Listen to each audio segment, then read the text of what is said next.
In a narration found in Sahih Bukhari, number 5534, the Holy Prophet Muhammad, peace and blessings be upon him, described the difference between a good and bad companion. The good companion is like a person who sells perfume. Their companion will either obtain some perfume or at least be affected positively by the pleasant smell. Whereas, a bad companion is like a blacksmith. If their companion does not burn their clothes, they will certainly be affected negatively by the smoke.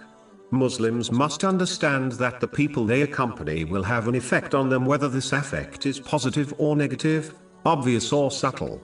It is not possible to accompany someone and not be affected by them. A narration found in Sunan Abu Dawood, number 4833, confirms that a person is on their companion's religion, meaning, a person adopts the characteristics of their companion.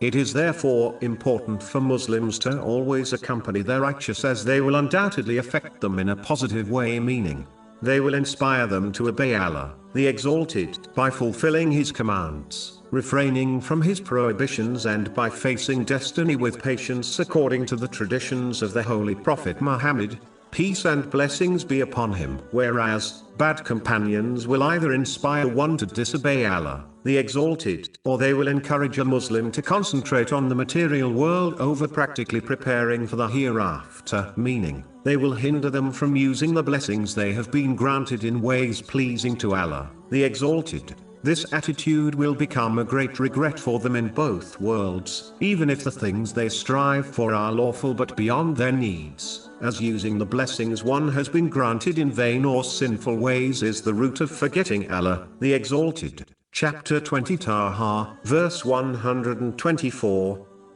And whoever turns away from my remembrance, indeed he will have a depressed life, and we will gather him on the day of resurrection blind.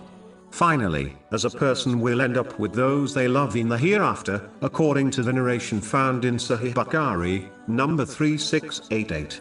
A Muslim must practically show their love for the righteous by accompanying them in this world and adopting their lifestyle and behavior. But if they accompany bad or heedless people, then it proves and indicates their love for them and their ultimate company in the hereafter. This has been indicated in a narration found in Sunan Abu Dawood, number 4031. Chapter 43 as Zakif, verse 67. Close friends, that day, will be enemies to each other, except for the righteous.